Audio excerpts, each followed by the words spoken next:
Good day, everyone, and welcome to this episode of Chatting with the Lightkeeper. I'm Edward, and I hope you're having a great spring day wherever you are listening, or perhaps it's a fall day if you are listening south of the equator. And if that's the case, are you getting geared up for ski season? It's always it always is something that I've struggled with when my ski season has just ended. Unlike a few people I know out in California and Nevada, whose ski season is going to go at least until the first weekend in July, and I am kind of envious. But at the same time, ski season is kicking off all over the world south of the equator. So it's just one of those little fascinating things that has always kind of stumbled up my mind to think that when my skis are getting put away for the spring and summer and early fall, that other people are breaking out their gear and prepping it to go skiing. So anyway, um, the last episode we chatted about stereotypes and the lifestyle and how negative stereotypes could possibly impact some of the bad behavior that happens in the lifestyle because a lot of those stereotypes kind of go back to can be linked to bad behavior. And so it was unintentional, but after I finished that episode, I thought more about stereotypes and the lifestyle. And then I started kind of wondering, well, where do these stereotypes come from? How do people come to think that submissives are weak? Which is one of the big stereotypes out there, or that BDSM is abuse. Where do these ideas come from? And it didn't take me long to sit down in front of the TV, and I am kind of sort of have been for a year, um, binging bit by bit old NCIS um, shows. And well, lo and behold, there was an episode where there was some BDSM in it. And guess what? The victim of a murder was into the BDSM lifestyle, and the suspects, the evil people that killed this glorious Marine, they were in the lifestyle too, or were recruited by her to do all these weird, sick fetishes to her, which resulted in her death. And so, yeah, I went down the media route and thought, how can the media, how does it really color people who are not involved in the lifestyle? How does it color their view? And the first thing I was curious was, how do most vanilla people out there respond to the lifestyle? What are the ways that they look at it? And yes, there are people out there who do see it as positive, even though it's not for them. And there are people that took exposure to it through music videos, television shows, movies, the famous 50 Shades movies, and books. There are a lot of smutty romance novels that do kind of glorify the lifestyle. Not necessarily accurate portrayals, but they are sort of sensual. I don't know, if you were turned on reading the book, you might be turned on to open Google and look into it more. So there are a lot of ways that people get their eyes pulled to the lifestyle in positive ways, even though we can say things like the 50 Shades movies were crap and they totally, blew it, which is absolutely true, but it brought a lot of people to the lifestyle. They were curious, so they started researching, started looking, started learning, and that's a good thing. So anyway, I was just curious how most people perceive the lifestyle. The first thing that people who were not open to it and were very anti is they believe it's dangerous. That BDSM is dangerous because it's physically abusive, and bondage and spanking. If these are done wrong, they can cause harm. That's no shock. We in the lifestyle, we know, we understand, we talk about that. That's why we talk about safe, sane, and consensual. That's why we talk about RAC, risk aware, consensual kink. That's why we talk about it's good to be a prick or to practice the four C's. We talk about that in the lifestyle. The safety and consensuality is it's so key to what we do, but to people who don't understand that because they don't see that, they see BDSM as dangerous. And on top of that, oh my goodness, in the lifestyle, we are accepting people for the most part. There are, of course, exceptions to this. The people involved in the lifestyle, we're open minded. We might have sex practices that are non traditional, like, bondage and domination and ropes, whips, chains, all of those things people consider abusive and cause psychological pain, humiliation, and degradation. All these things make it immoral. And what really offends a lot of the immoral majority people is not only are BDSM and DS people typically more open minded sexually, we're open minded and accepting of people who are different, meaning, gasp, we don't care what pronoun somebody wants to be called by. We respect people that are, LGBTQ plus people. They're accepted in the lifestyle. You may not be able to say gay in Florida, but if you go to a lifestyle gathering, odds are you're going to be accepted no matter what pronoun you want to be called by and what you identify with sexually and all of that stuff. Because we're accepting of all of those things for the most part in the lifestyle. There are a few curmudgeons out there who are not, but the lifestyle is a very open-minded place. So thus open-mindedness and acceptance makes us immoral. And the other thing is, when the news media gets a hold of a story that somehow involves BDSM, uh, an example would be, I mean, it goes back to, oh, I want to say it was 2 years ago. The Guardian, British, I believe it's English. I believe it's an English paper, but it's a worldwide, fairly well respected, obviously very well respected journalistic platform. But they did a story on uh, a mother who is involved in the DS lifestyle, and the whole point of the article, and I think whoever wrote it kind of snowballed the poor the poor single mother. And I don't mean poor as in her income status, but poor as in taken advantage of, that it was going to be a story about how the lifestyle was positive. And of course it got spun into, this mother does these immoral things, and oh my goodness, and this person is raising a child. How dare they? So you see that whenever you see the news media get a hold of anything DS related. And just like, TV shows, it's always a negative. It's always, you know, these sick and twisted people did these sick and twisted things. So for some people now, like I said, the 50 Shades movie trilogy does portray the lifestyle as dangerous, abusive, and manipulative. We all know that. But at the same time, we have to respect that those movies still bring a lot of fresh faces to learn about what really goes on in the lifestyle. So there's negatives with the movies, but there's also some positives.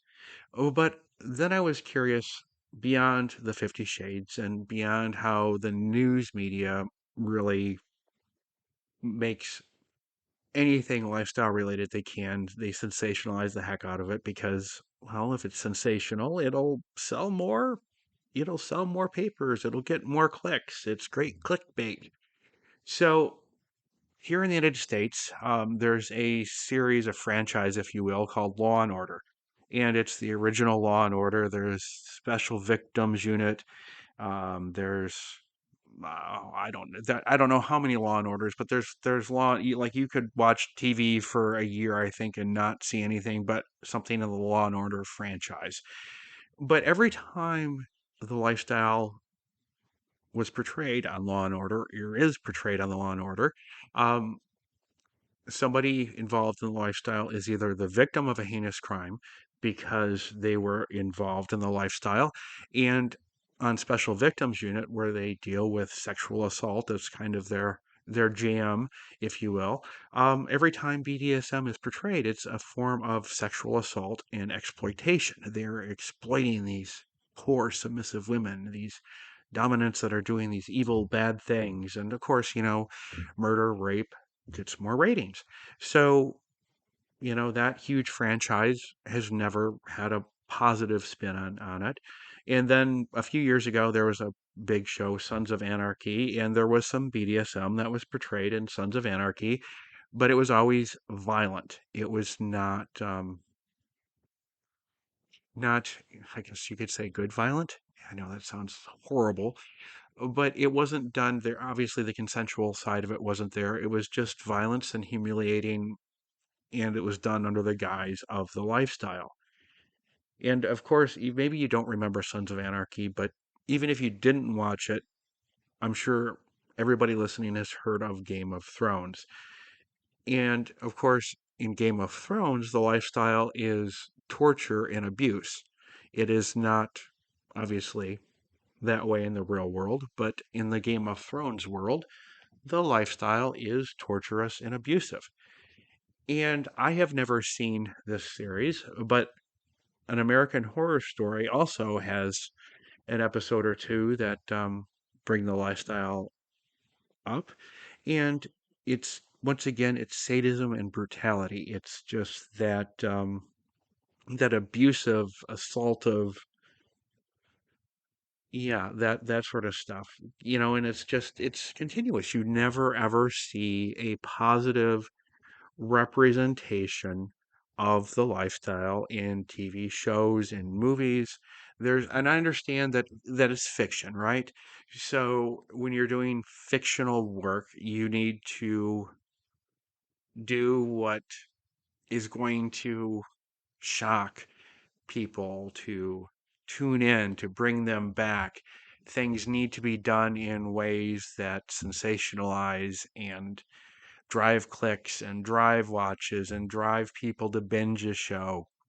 And all of that doesn't necessarily lend itself to accuracy in the least bit, especially when it comes to something that many people in the vanilla world view as not a good thing, and that's DS. So it's not going to get positive reflections on TV shows and in movies and in videos and all of that good stuff.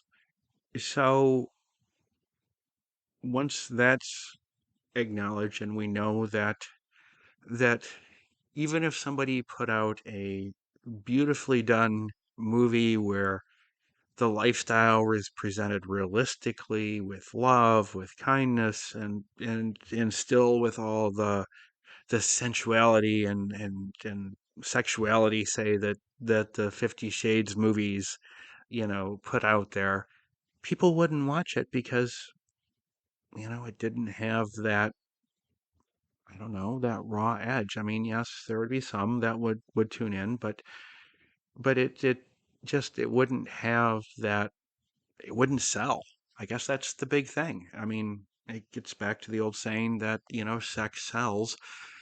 And so the lifestyle, when it's used in media, is used to sell, not used to be accurate. So, how do we, as people involved in the lifestyle, how do we handle things when it comes up? Because we are going to, just like the stereotypes, we're going to bump into people who are going to have negative opinions. And in fact, when we come to the lifestyle, if you think of all the negative ways that the lifestyle is portrayed out there, even if you're curious about it, you're still, I believe, the average person is going to have trepidation. They're going to have some fear. They're going to have anxiety because they've seen it linked to violence. They've seen it linked to murder on TV. They see it linked to, immorality. And that's a big thing in a lot of places that are very conservative. It could be a draw, but at the same time, while this thing might be a draw, the community that surrounds you would not be accepting of it, which makes it even harder to explore because of all of that. So it's very important that in the lifestyle that whether you're new or whether you're a veteran, that you continue to educate yourself about the lifestyle. It's diverse, it's complex, and it's not something that can be just, digested in a couple of memes or, sitting for 90 minutes in a multiplex movie theater taking in a fictional movie. It's so deep, it's so complex. There are so many good books to read. There are some good documentaries out there. Hey, there's podcasts, I do one for what it's worth, but there are a lot of good podcasts. And every community out there, well, not every community, but pretty much every community has workshops. They have classes. They have ways that we can all learn more about the lifestyle. And it's very important to learn about the lifestyle because at some point, if you decide to hang around in the lifestyle and it's for you or you're really considering it and you're really hanging around and enjoying it, you are going to run into the misconceptions. You're going to run into the stereotypes. And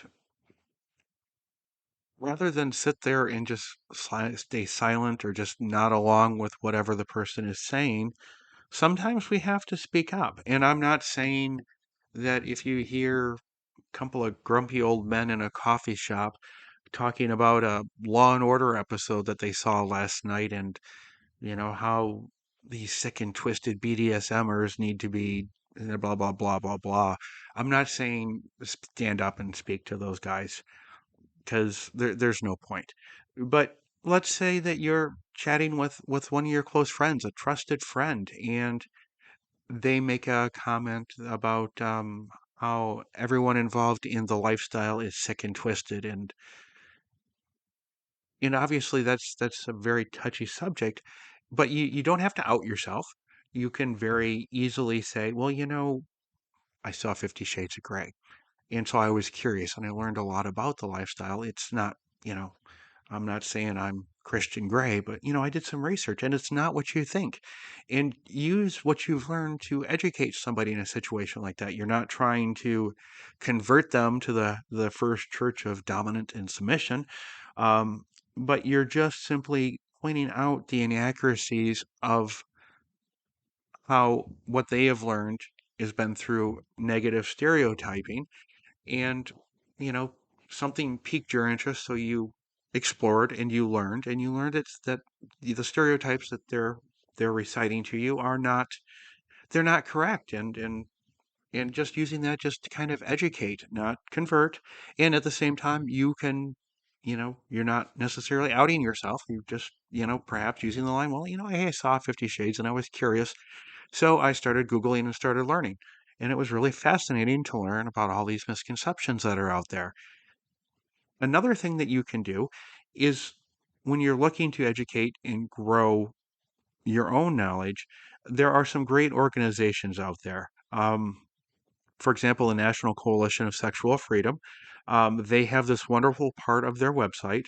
Um, and all you need to do is Google National Coalition for Sexual Freedom, and it is based here in the United States. But they have this wonderful area on their site called Kink Aware Professionals.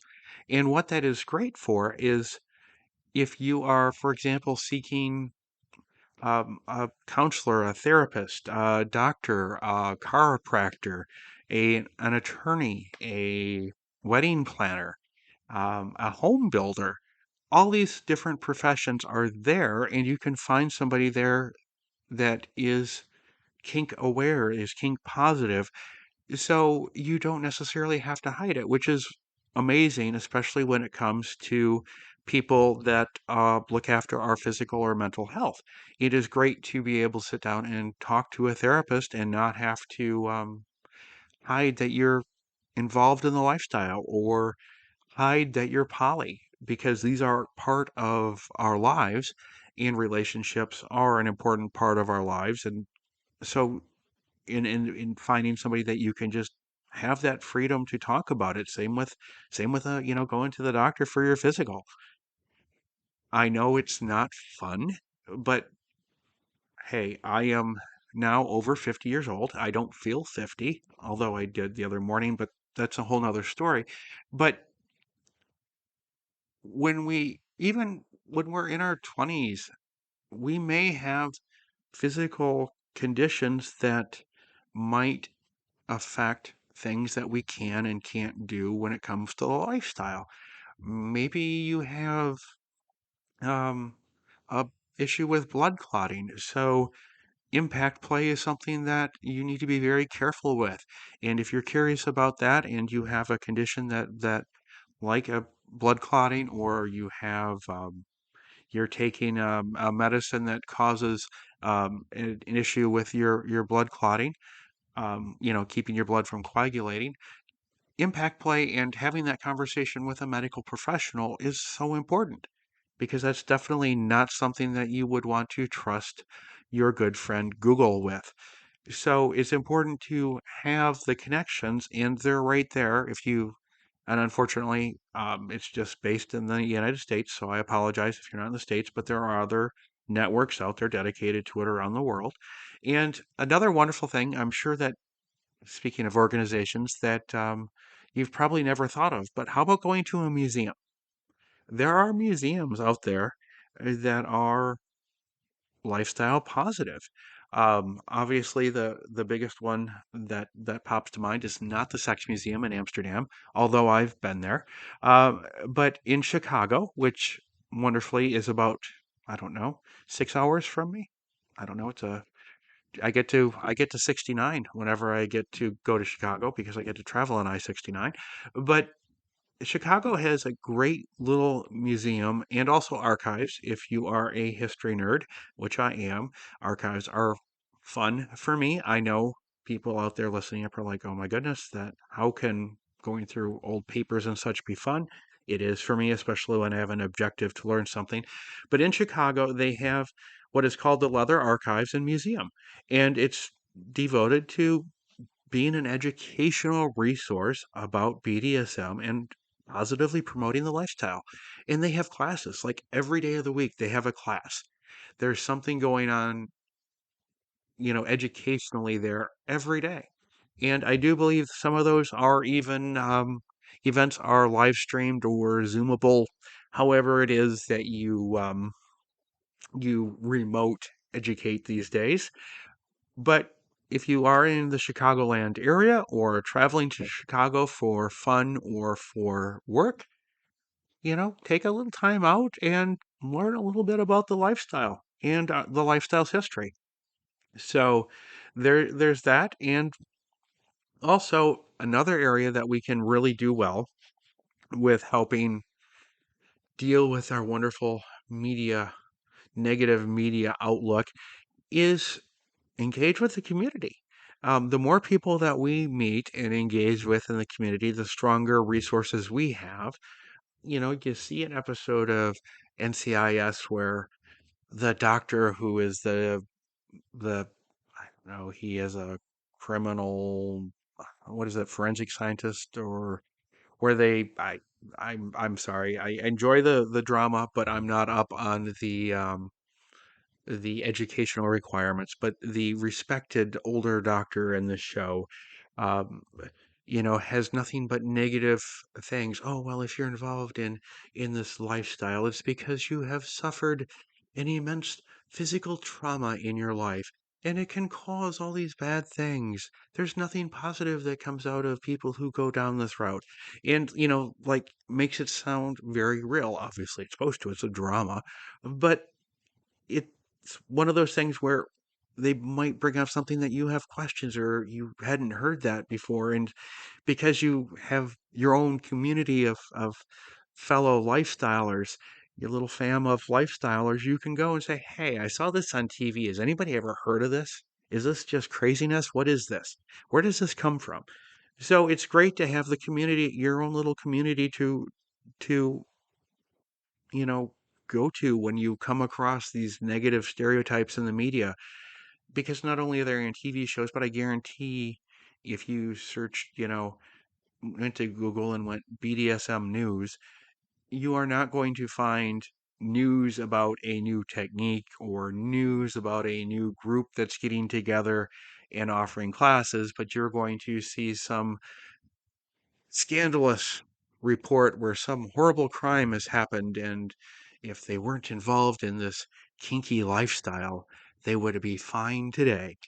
So that is what you're going to normally find in the media, unfortunately. So having a community to go to is wonderful.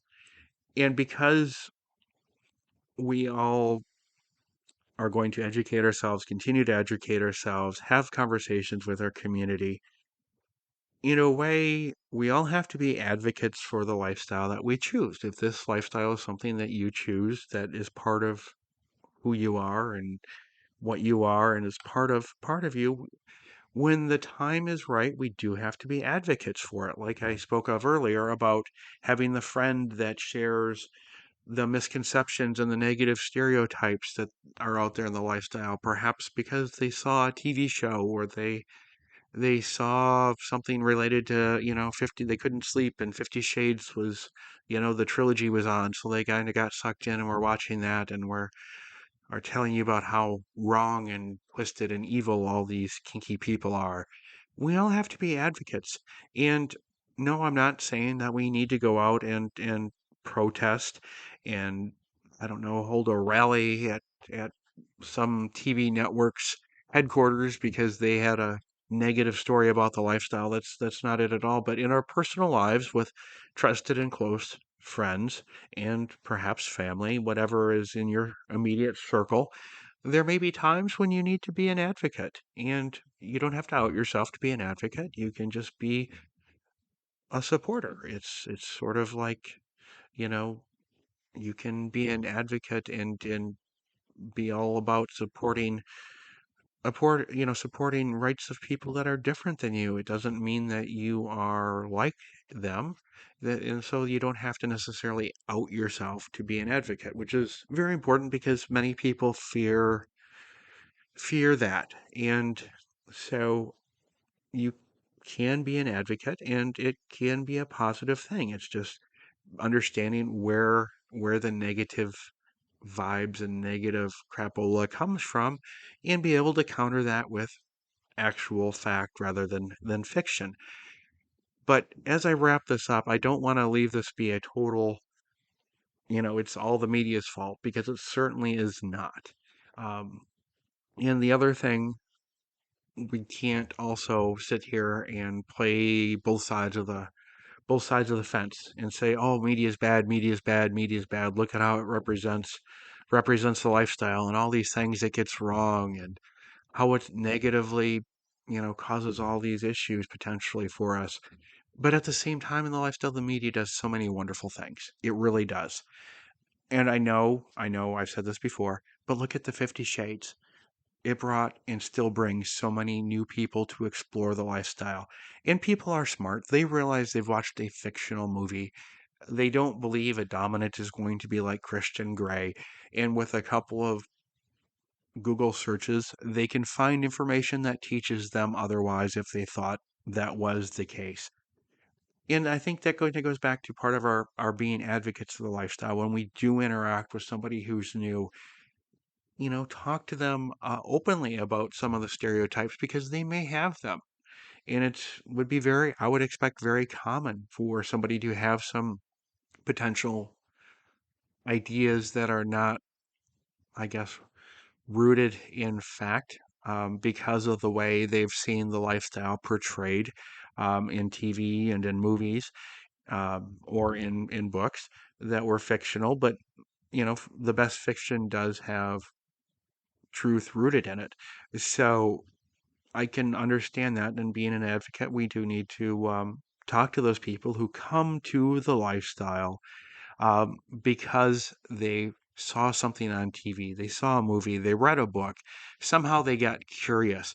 And pretty much nowadays, however somebody gets curious and comes to the lifestyle, they are also going to be exposed to all the bunky stereotypes and myths about dominance and myths about submissives and switches and all the propaganda about poly people that is out there that is negative. So we need to be advocates, and when we do interact with people who are new, be open and talk about these things so that we can not only educate them, we can start to build a better community. And when we start to educate them, we start to talk with them. And when I say educate, it means having a conversation, speaking person to person. It doesn't mean that you are professional spanks all butts, or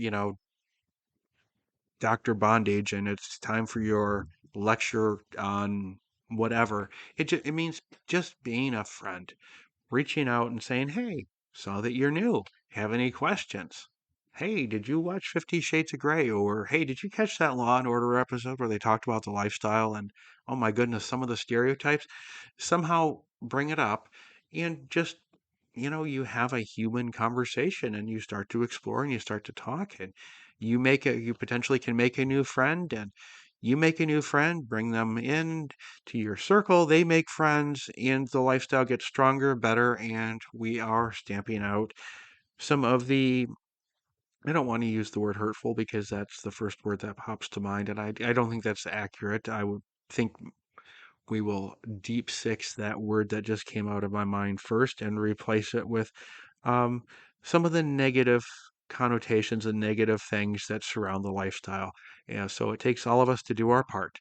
So I hope you've enjoyed this episode, and please, no matter where you're listening, um, scroll down, click the follow button so you don't miss an exciting episode.